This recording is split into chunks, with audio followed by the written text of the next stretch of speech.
Hello everyone, Kent Bressler here. I want to welcome you to Kent's Kidney Stories.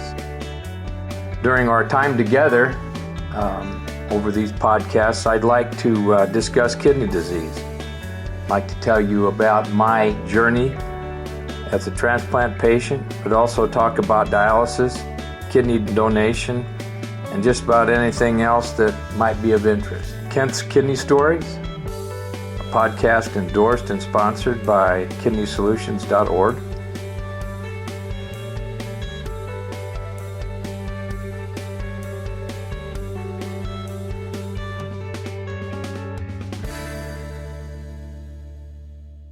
Well, hello everybody. I'm Kent Bressler from Kent's Kidney Stories, and I have two wonderful guests today, but we're going to give you some background on what's going on in the kidney world first. And we'll start first with prayer. We always do, and it's a big part of our lives at Kidney Solutions and personally, my family. So Lord God, grant us the courage to face the challenges ahead and the clarity to see the path you've had laid out for us. Strengthen our hearts to brave the storm and light our way with your wisdom. Let your will be our guide and your love our constant companion. We pray now, especially for those on the waiting list for kidneys. Bring them peace and understanding and a load of patience. We ask all of this in your holy name. Amen. Well, I've had, like I said last time I tried to get through all of this, I've had a year from Hades with all the health problems that I've had. But I must add right now, I'm back. I'm back full blast. And thank goodness for Shannon Mulroy. And thank goodness for Julie Hogan for holding up. And Matt Novelli. We're going to do some really good things with this podcast. We're going to already have a couple agreements with some pharmaceutical companies who are going to fund us, and we're looking forward to doing a lot with it. Also at Kidney Solutions, we're doing strong. We have 70 plus patients on our waiting list. And if you feel that you'd like to become a living donor, kidney donor, please contact us at kidneysolutions.org or call me. They don't want me to do this, but I do it anyway. My personal cell phone is 830-285-2140. So, without further ado, my special guest is sorry about that. Personal guests are George and I'm Terri Cecere. And I'll just give you a little background because I want them to tell the story. I don't want to be gagging through this because it's such a great story.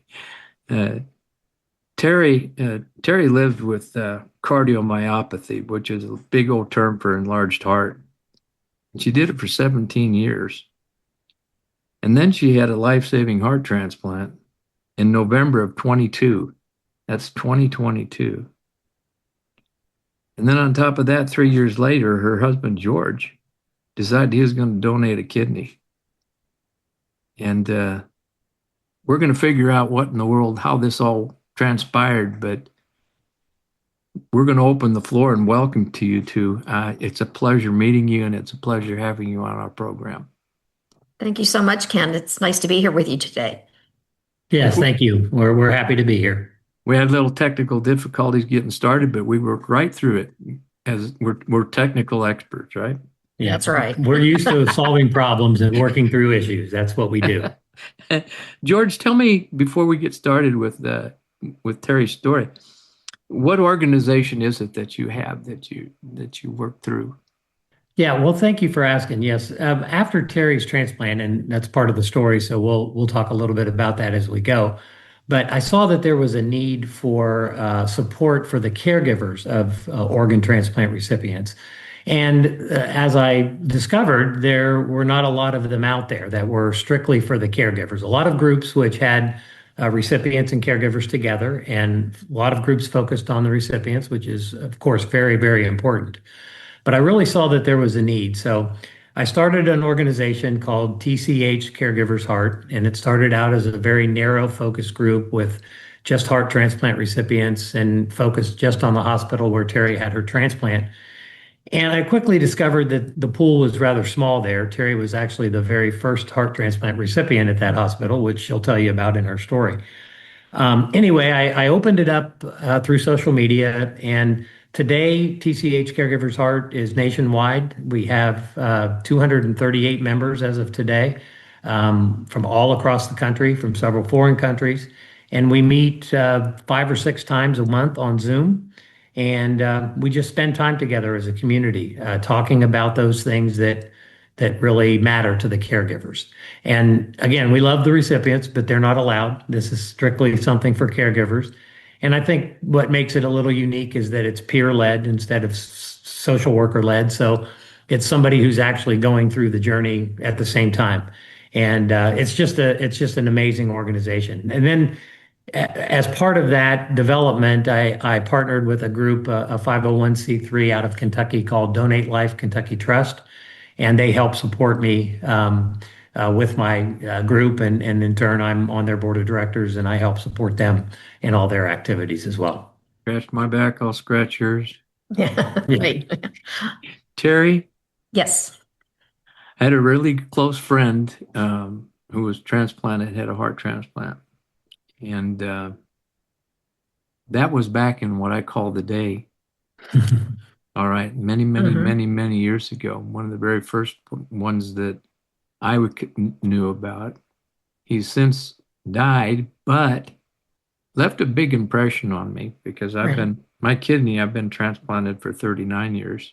Oh, wow. That's Wow. amazing. Good for And you. yeah, and I've worked in the field of kidneys patients for a long time. Anyway, what intrigues me the most about heart transplant is that it's very difficult. It's and I want to hear from you. What is it? What's your story?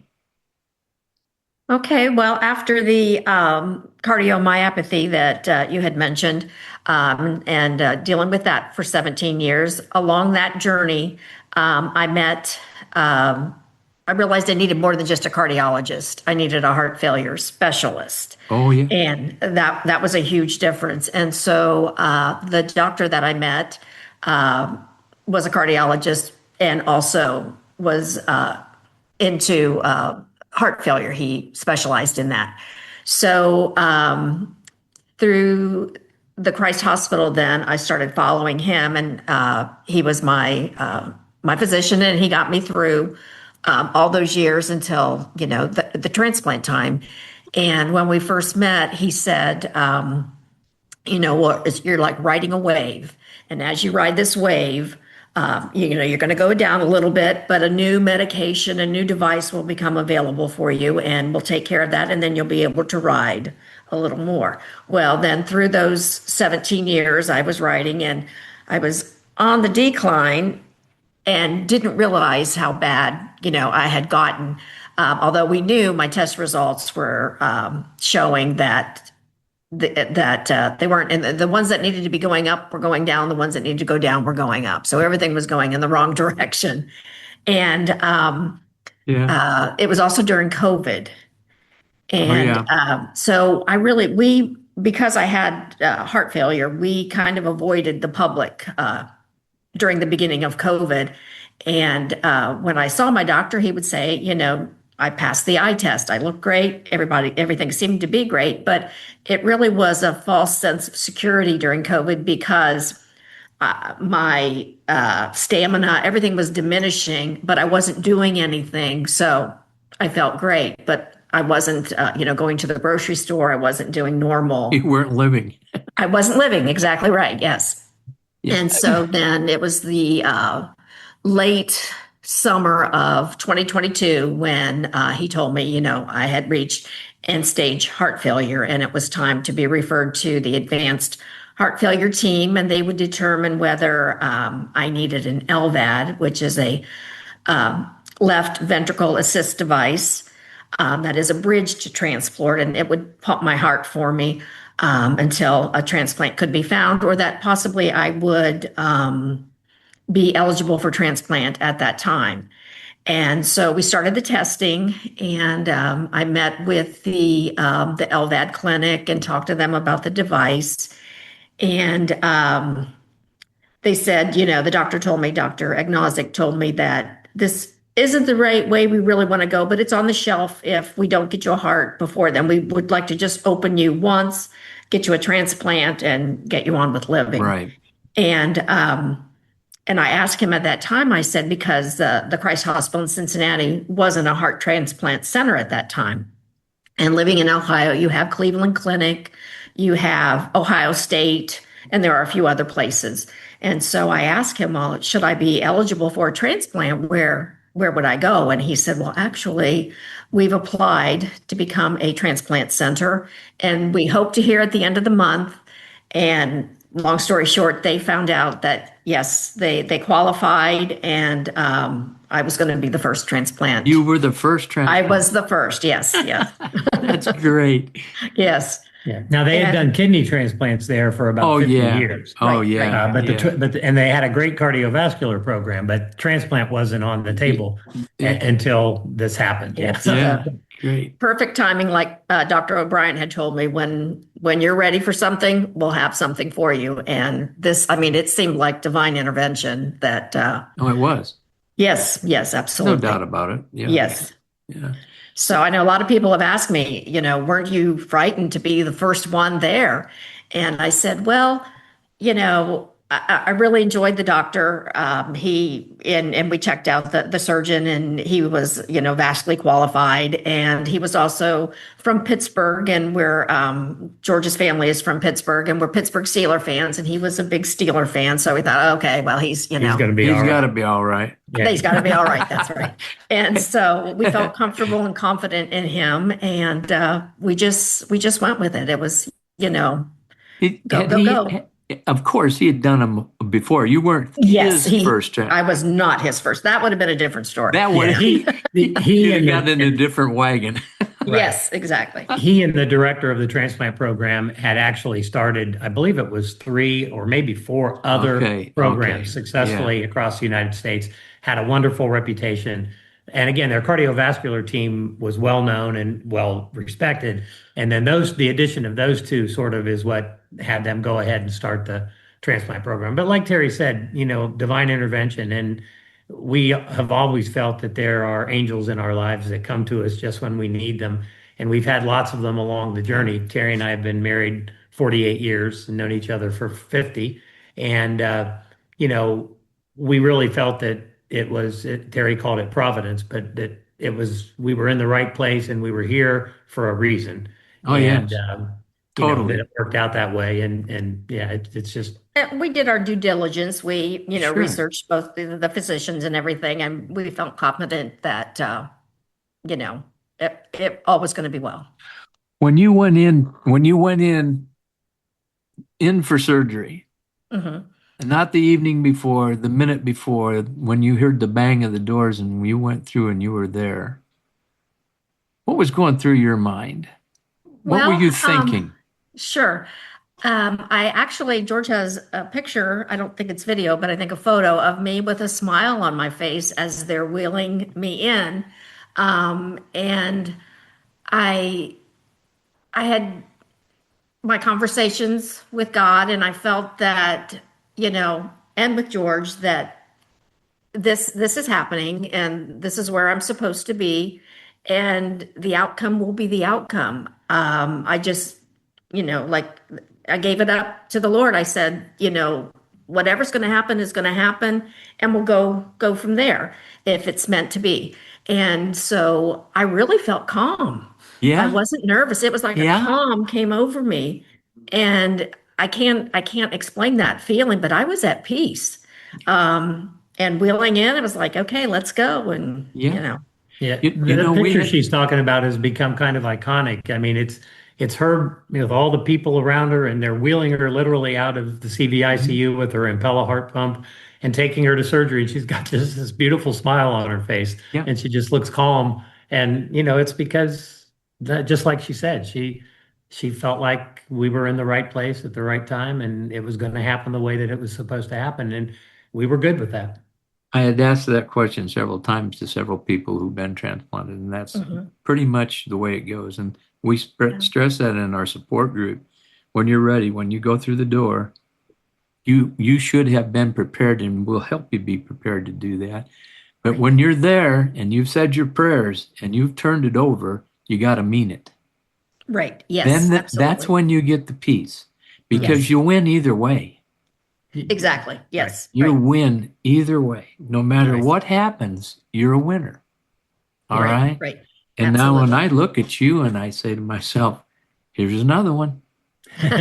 Here's another one. Just, Yeah. and the vast majority that I don't know what percentage of people that I work or talk with, Hmm. the vast majority have done that. It is a spiritual thing. It is a faith thing.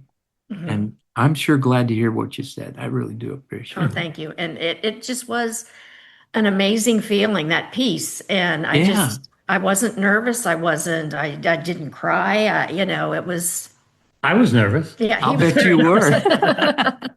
And George had yeah, he had sweat on his brow. The big thing about transplant is it's just the first step. Right, Transplants actually, if you think about it, is probably the easiest part of the whole process. It's the right. journey afterwards. Exactly. Yes. And I think that's a question I have for you straight up.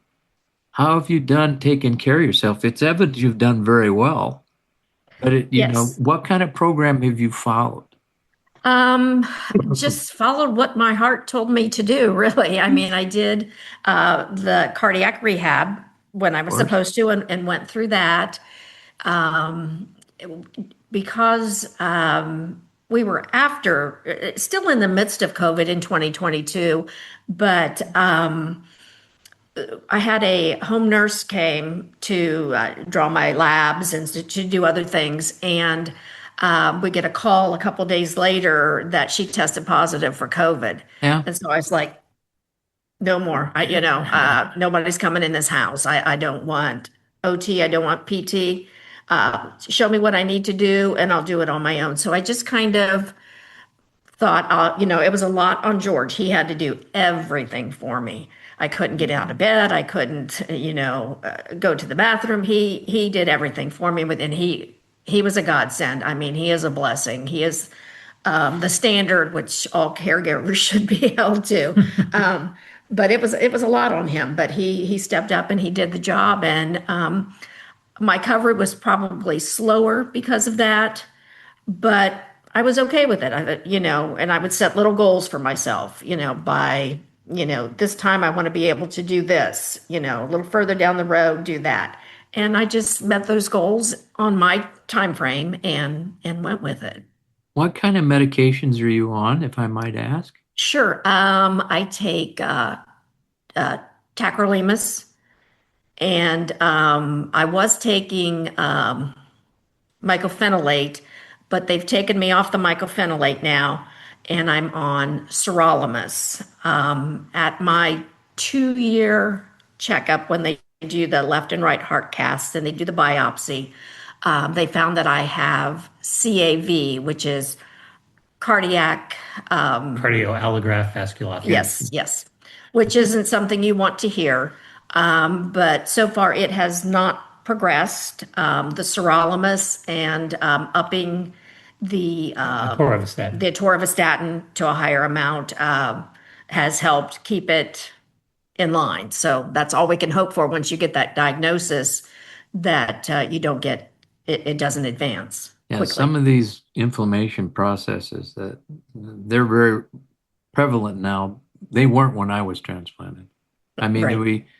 uh, I never, I did wasn't on an antifungal. I just steered clear and went on down the road.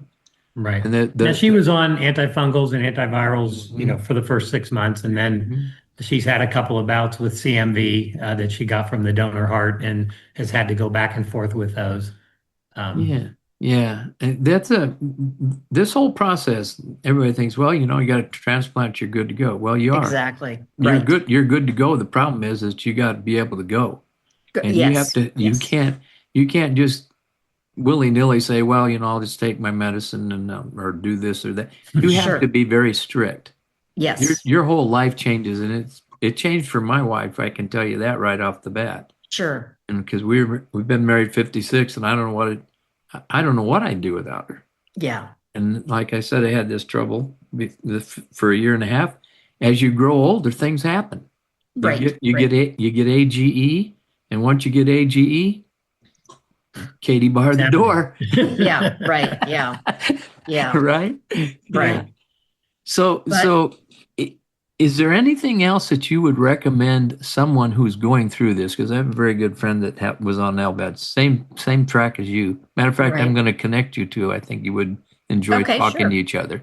Hmm. And anyway, what has been the hardest thing for you as far as recovery? Just getting my strength back. That took much longer than I thought it would. I don't know what I was expecting. The medical director told me, she said, we're going to bring you to your knees. And she was right. She was right. I thought, bring me to my knees, but Yeah. yeah, I mean, and just stay in the moment. Don't think about, down the road too far, and setting the little goals helped. Um, and giving yourself grace. I mean, some days are just going to be, I'm staying in bed all day, Yeah. Yeah. and do what your body tells you to do, and grace is the big thing. Um, and you don't know what to expect on the other side. Family doesn't know what to expect. And they think, like you said, oh, you had the transplant, you're good to go now. Yeah. Well, no, it's not a cure. I no longer have cardiomyopathy, but now I've got new things, medication, I've got, things to do Absolutely. to deal with. And Absolutely. when you connect to people that are involved in the process, whether they're donor families, transplant recipients, living donors, they really they get it. They understand, Yeah. what you're talking about. Where family members, they love you and they would do anything for you, but not all of them truly understand. And you got to give them some grace too. They don't know what it's like. They're not living it, you I know. don't want them to have to live it. Exactly. Yes, that's Yeah. very But I true. can tell you what, we have a little saying in our group and the people that we work with. Let's not worry till it happens. We know we're doing on the right track. When it happens, we know there's treatment for it, and let's not worry about it. All right. That's And if you can get yourself in that mode, we work with our patients, and they get in that mode, then all of a sudden they're living. That's what they had a transplant for. right. It's not You a know, matter of surviving, it's a matter of living. living. Yes, you're exactly right. That's what Dr. Bott, the medical director, told me. She said, you had this transplant so that you could live your life. And that's what you need to do. And I would say, well, what about this? What about, don't worry about it. Don't Exactly. worry about it. If it Exactly. happens, we'll take care of it then. It- But live your life. Go live your life. Don't be afraid. Don't stay in that cocoon. And it was hard oh, to yeah. take those first steps out and to get further from their care at the hospital. I was the first one and everybody was Oh, boy, they on it cling and to all you. over it. I mean, and then as I got further out and they got more and more patients, I liken it to a baby bird in the nest, and then I became a fledgling and they're like, go Yeah. fly. And, Yeah. so Build it and they'll come. that's right. Yes. Okay, so George, what you said to me when we were talking beforehand, and I noticed in your letter to me, you became a donor, a kidney donor. Yes. Let's hear your story. And thank you, Terry. Oh, you are so welcome. I'm glad to We're, share my story. oh That's what we yeah, need to share our stories. exactly. And we'll continue. And Okay. I'm gonna place you with some new people too. I think that will help Oh, you thank out a you. I lot. appreciate that. All Thank you so right. much. Uh, George, what in the world possessed you? I have my feeling. My brother gave me the kidney. All right. Like I said, 39 years ago, and he's doing just fine. He's getting old. He's got AGE too. But I'm telling you to do this, this isn't something you do every day. And if you do it, you're pretty special. So give me an idea what went on. Sure. Well, obviously it grew out of the experience that I had, back to the very root where Terry received the gift of life from a donor who we don't know and a donor family who was generous enough to honor their wishes. And as our time got a little bit further down the road, that very first part after the transplant and really the first year is pretty intense as the caregiver and as the couple, and our focus was pretty strong on taking care of Terry and moving forward so we could get to the stage where I feel like we are today. But very quickly, both of us decided it would be important for us to honor the gift that she had received and to try to give back in a way. So early on, we joined our local OPO, the one that had facilitated her transplant, and became ambassadors and started to learn more about all of this. And then, as I said, I quickly recognized, the need for some support for the caregivers. So I kind of started that program up with TCH Caregivers Heart that we talked about earlier, just to kind of provide that service or that resource for the caregivers that are out there. And our advocacy continued to grow. We joined a second OPO, and I also became an ambassador for the Chris Klug Foundation out in Colorado. We got involved with a local SOTA chapter, the Student Organ Donor Advocate Group, and helped them, a local chapter here, by mentoring them and helping them in various ways. And we just were like always looking for things to do to kind of honor the gift and to move forward. And we were fortunate in the fact that we're both retired and we could spend time and do this. And it really became a mission in our lives. It became our calling. I mean, I don't even think about what happened in all the years before that, before I retired, before Terry retired. It's what we do now Yeah, is we're exactly. advocates. Well, last August, we were sitting around and, talking about some of the things that we were doing and some of the things we had coming up. And I said, because I'm always going to check in with Terry because she's always my priority, no matter what, with all the other things I'm doing that help me. She's the priority because as you guys talked about, life after transplant is unpredictable and you don't know. And things are going well right now, but unfortunately, that can change rapidly. So I checked in with her and I said, I've been hearing a lot about kidney and kidney transplant through the caregivers that I'm associated with in my group. And I started to learn more and more about it and, realizing some of the statistics, 110,000 people waiting for an organ and 90,000 of those being kidney, and 5 to 7 years is an average wait time for a deceased donor. And of course, the other avenue that kidney donors have, through living donation. And I'd heard from people who were on dialysis for years and years, days and days, a week. And I said, I've been thinking about becoming a kidney donor. And immediately she looked at me and she said, "Oh my God, that would be great." She said, "You should do that." Yeah, I mean, she's just always so supportive of all yeah, of these things.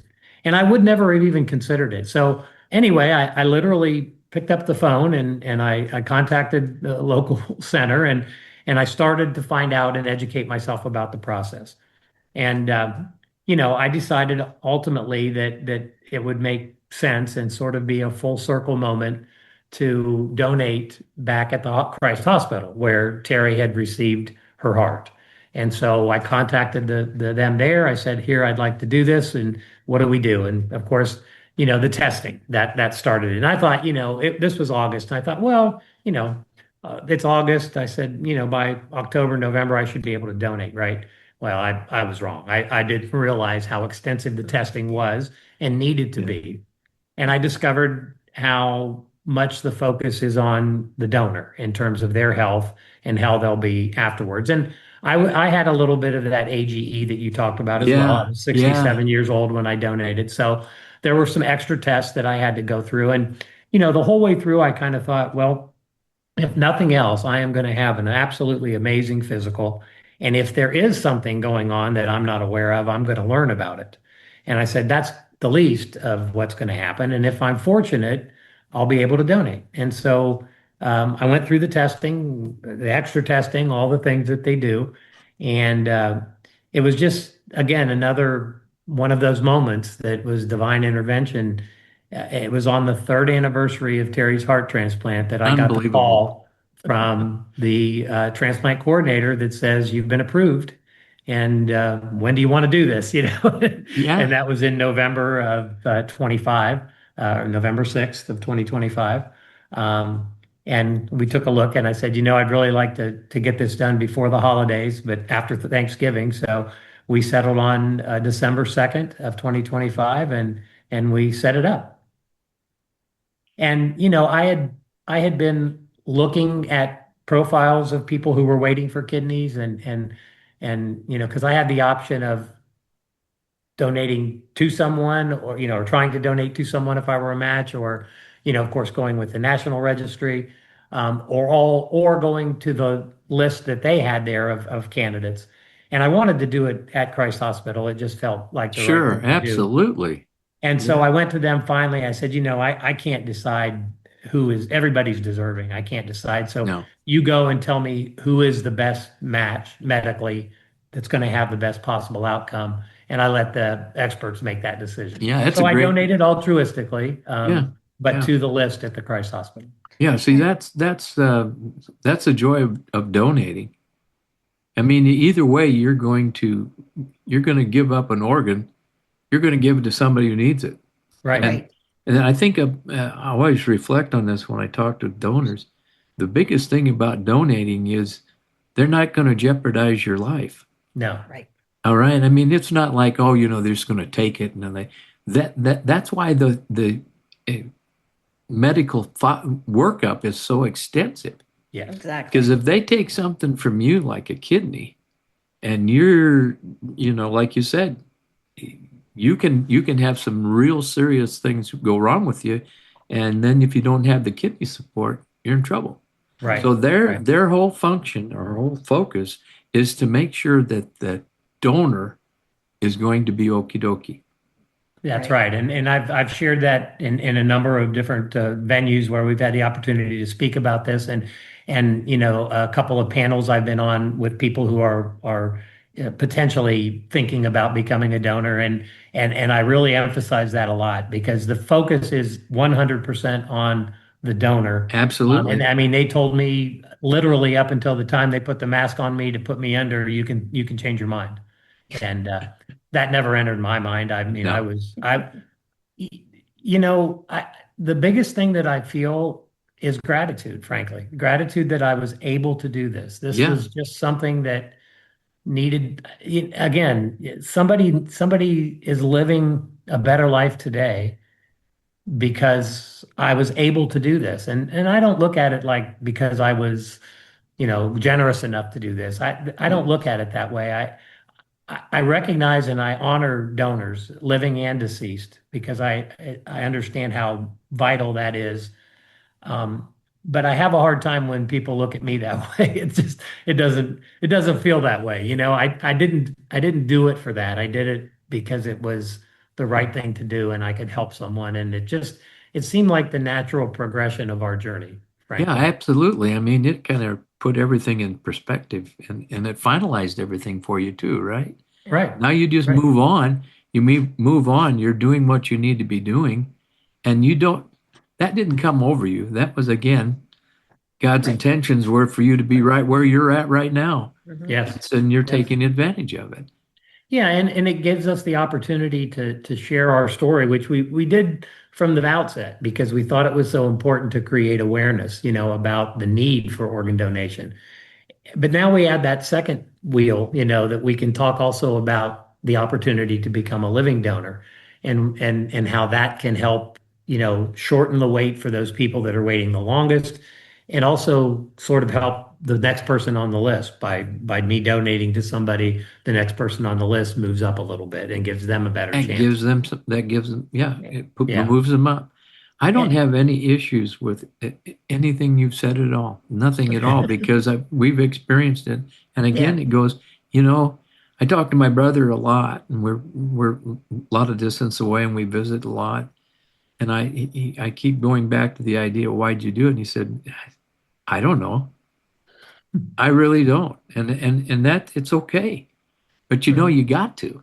Yeah. yeah, Yeah. You look at a situation and you just say, well, I can do something about it. And it's really reflecting on it. You've done well. You're not even a year out yet, right? Yeah. 7 months actually. Yeah. Yeah. And Yeah. so We, yeah, yeah. he's done that. He's done that for 39 years. Wow. wow, That's Okay, amazing. so think about, and when you think back about when we were had this in 1987, we Wow. didn't have all of these right, medications, and we went, and matter of fact, we didn't, genetic testing was not even a thought. But what if he'd have had, they tried to do as much as they could, but what if he'd have had the same disease process I had, not known it, Sure. Yeah. right? right, Right. I right, would have suffered from it and he would have And suffered he from would it. have. yes, Yeah. yeah, See, And that's the and joy. I would venture to say back then that the surgery was much more extensive. Oh, he Today had it's done laparoscopic. laparoscopically Exactly. that makes the recovery and the surgery itself much easier. But back then, that's not the case. They did It an was more difficult. open, uh, uh, open incision from ventral from the front to the back and Yeah. took 1.5 ribs out to get the kidney out. Oh my oh my gosh. gosh, Okay, so on the third day, fourth day, I was in the room. Believe it or not, I was in the hospital for 2 weeks. wow, Just the way it was. Yeah. And he come walking in my room, and I'm Mr. Oh boy, let's go. I'm ready to go fishing. And he looked at me and he said, "What in the hell did you get me into?" Yeah. I can imagine. He I can did. imagine. He suffered, and he Sure. really did. And now it's so there's not the fact that there is complications. It can happen. So sure, okay, but in general, the taking a kidney out and putting it in somebody else is pretty. Let's just call it easy. Yeah, I was up and walking the day of the surgery, Yeah, that afternoon, walking the halls. I got pictures of me smiling and walking the hall. yeah, And I went home the day after that. yeah, yeah. So full disclosure, I actually did have one of those complications that happens rarely a couple of days after I came home, and it put me back in the hospital for about 6 days, and I was pretty sick. But I don't even share that, frankly, as part of my story It because none of that mattered. And any discomfort that I had or inconvenience in my mind is overshadowed by the fact that somebody today can spend some time with their grandkids, can go back to going to the relax, sporting events they want. In fact, we're going to have lunch with my recipient tomorrow afternoon. oh wow. We met her for the first time in April during Donate Life Month. She came to an event where I was speaking, and I got to meet her directly. And yeah, she lives in northern Kentucky, so we're gonna go and meet her for lunch tomorrow just to kind of catch up on what she has been doing. But just the fact that she can do those things now is just overshadows any inconvenience or any negativity about the process. Did she give you a big hug? Oh gosh, oh yes. yes, Yeah. and the Squeezed you tears, to and death? yeah, Yeah, she had a little blue glass bird that somebody had given her. I think her mother-in-law when she first started the journey. And when she came to that event where I was speaking, she brought that and she gave that to me.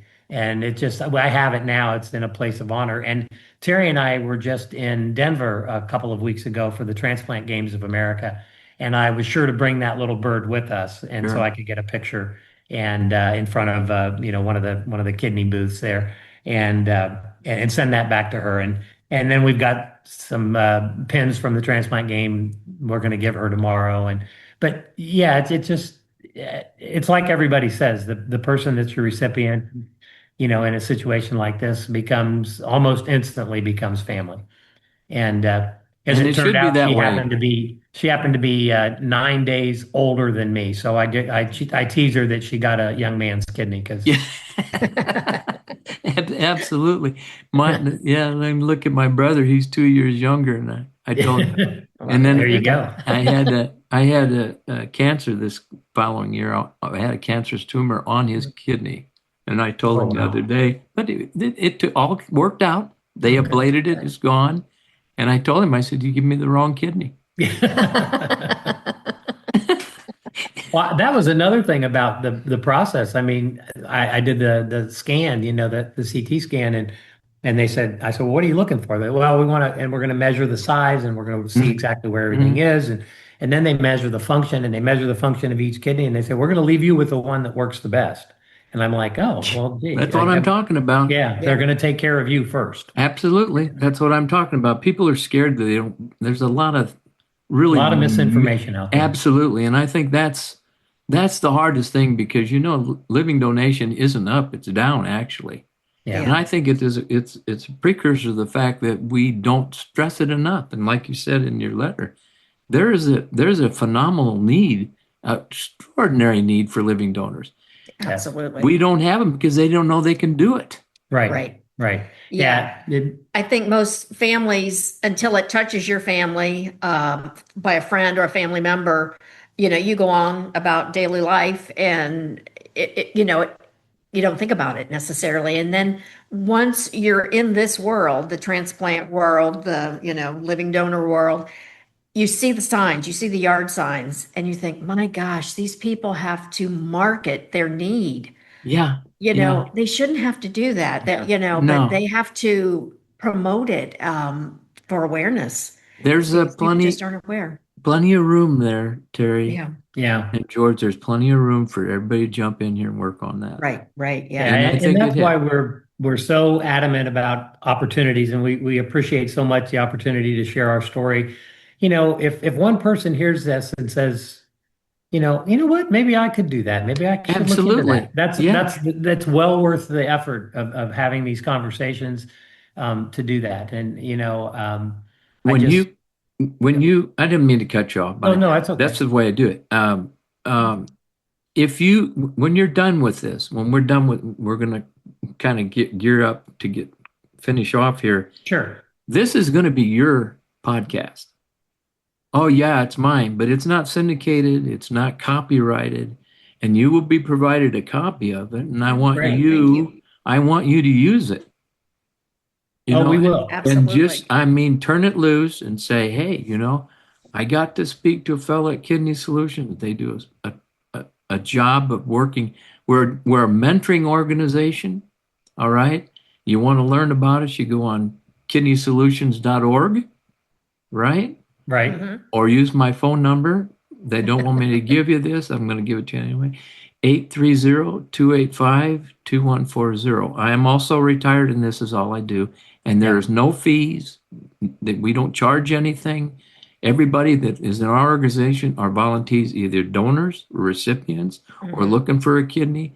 They all work free, just like me.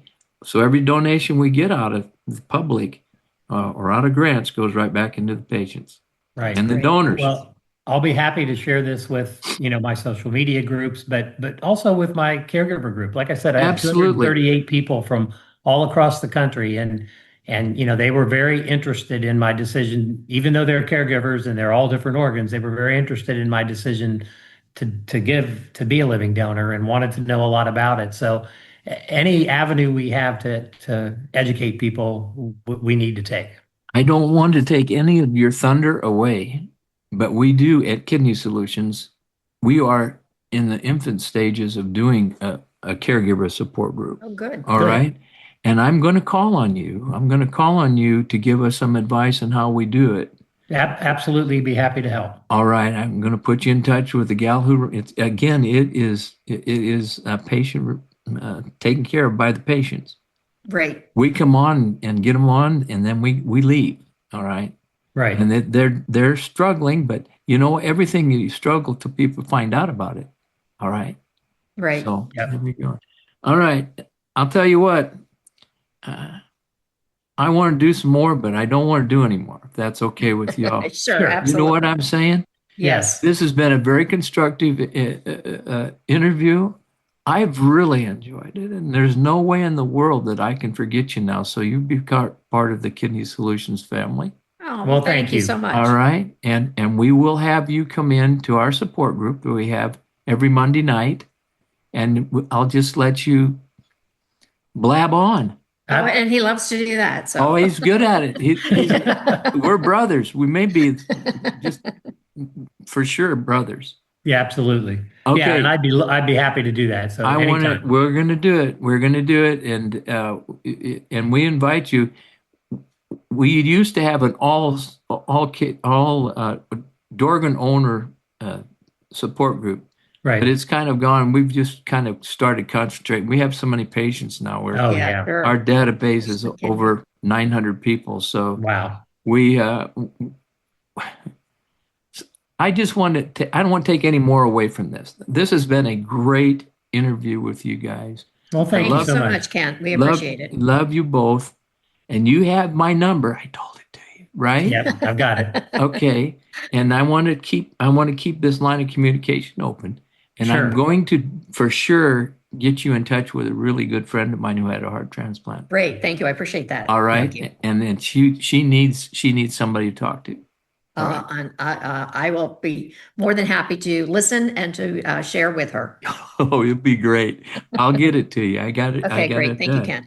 All right. So, George and Terry, I pray for your well-being, but I also know that you have God in your heart. All right. And I know that the people that are going to listen to this will be happy with it and they will share it with other people because that's what this is all. It ain't about us. It's about the ones out there that don't have. Maybe they got a family member. Maybe they have kidney disease, Sure. or maybe they have a heart problem. Listen, all you got to do is call, and I will put you, if you can't get all this information, you have my number. You have a way for me to call, and I will give you all the information about George and Terry.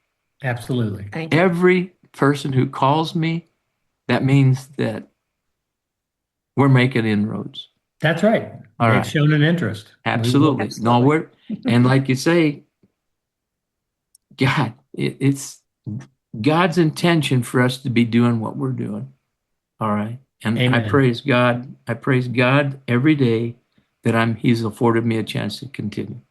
Yes. Enough said. God bless you. And I always say this at the end, keep breathing.